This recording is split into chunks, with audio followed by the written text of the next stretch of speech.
सदस्य प्रतिष्ठाता सदस्य शिरडी साई संस्थान ट्रस्ट जगतसिंहपुर आम यही बाबांकर ए वर्ष आम मंदिर प्रतिष्ठार 13तम स्वलग्न पालन करुचु एवं हनुमान लालांकर आम 10तम स्वलग्न पालन करुचु।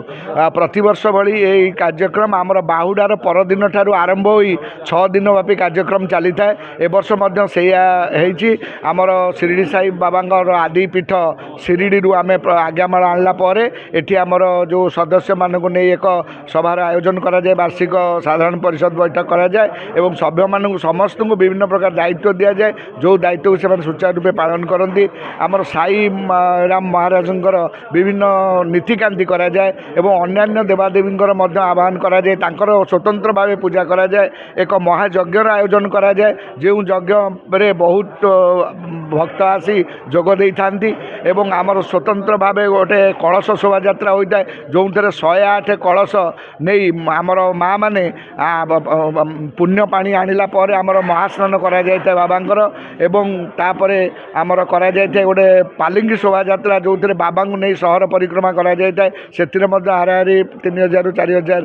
माने आमर पुरुष और महिला मान जोग भक्त मान जोग दे थांती एवं आमर सबुठारु बड़ कथा है आमे देखी थाउ जे आम पाखु जे आसी ताकू केमती प्रसादर व्यवस्था तापई करहब आमर संपादक स्वतंत्र भाव से दायित्व नहीं था। प्राय 30,000 लोक आम मागणा प्रसाद सेवन ये 6 दिन भितर कर। साईराम मु सत्यव्रत महांती परिचालना कमिटी मेंबर गोटे अच्छी। विगत 14 वर्ष धरी आमर एठी बाबा मंदिर प्रतिष्ठा है प्रत्येक वर्ष आम वार्षिक उत्सव कर होम यज्ञ जमती जहाँ हवा कथा कलश यात्रा होम यज्ञ दरिद्र नारायण सेवा प्लस प्रसाद सेवन प्रत्येक दिन प्रसाद सेवन यहीपरी दीर्घ 6 दिन धरी प्रत्येक वर्ष ये कार्यक्रम चले। आस्ते आस्ते तापर हनुमान मंदिर प्रतिष्ठा है, शिव मंदिर प्रतिष्ठा है, हनुमानकर यथाविधि पूजा जमी जहाँ हवा कथा शिवंकर रुद्राभिषेक किए से ये सब जगह जिन सब दीर्घ 6 दिन धरी चले। सर्वशेष साई सत्य एक दिवसीय साई सत्यनारायण साई सच्चरितर पारायण हुए एवं सभा शेष दिन आमर ब्लड डोनेशन कैंप गोटे हुए। ये मंदिर हवा द्वारा एठी सामाजिक आर्थिक एवं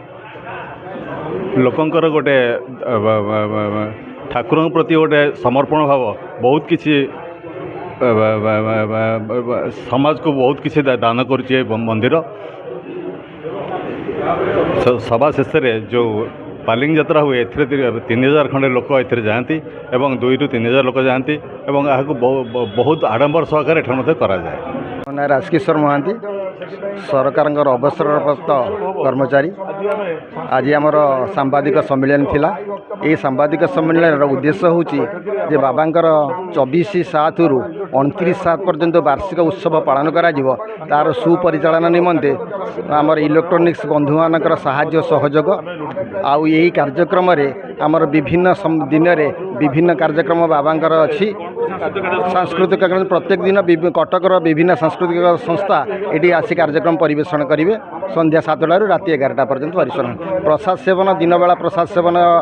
15,000 लोक होती इवनिंग रे 5,000 लोक हुए। अप्रोक्सीमेटली प्रत्येक दिन 3,000 ରୁ 4,000 लोक प्रसाद सेवन आरंभ करा जाए एवं से प्रसाद सेवन करने यहाँ श्रृंखलित भाव में आमर कर्मकर्ता मान उपस्थित रही संबोधन कार्य को संपादन करती। शिरडी साई बाबांकर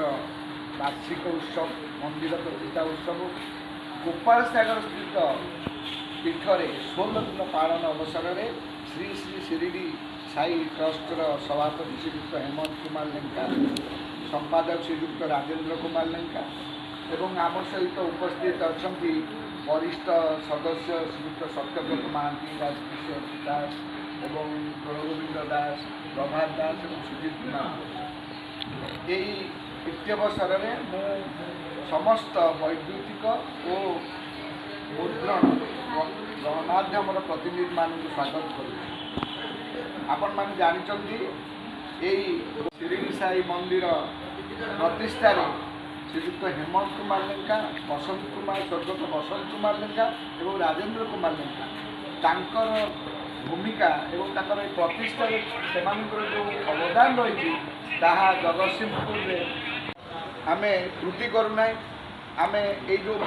स्वलग्न उत्सव बा मंदिर प्रतिष्ठा उत्सव 10तम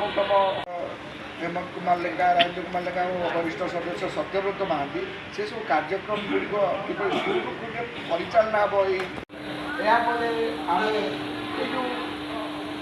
कहबी गोपाल आज आम ग्रामवासी अकुंठ साहाय्य से जो आध्यात्मिक परिवेश प्रसाद सेवन व्यवस्था हुए से 30,000 लोक 6 दिन आम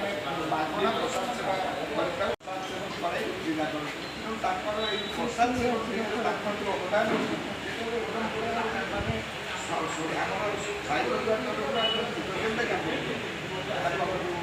कार्यक्रम तेणु आउ अन्य कार्यक्रम आपको कहबी से आमर कार्डर से रेप्लिका तेणु मुझे 24/7/26 ठारू 29/7/26 पर्यंत जो सब कार्यक्रम बाबांकर विभिन्न कार्यक्रम ये जो आध्यात्मिकवादी कार्यक्रम प्रवचन इत्यादि हे से विषय में आपण मानक सब सूचना देवी आप जानते 24/7/26 पवित्र बांग्ला प्रसंग से साईबाबांकर आज्ञा स्थापन अधिवास और अंकुरारोपण हम समय करते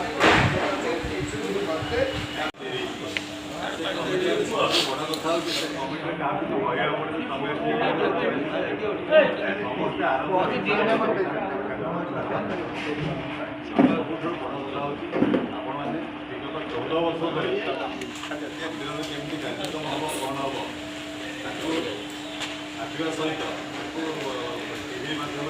बहुत बहुत धन्यवाद आप समस्त आसी निजे ही प्रोग्राम कार्यक्रम समस्त भाग बहुत बहुत धन्यवाद।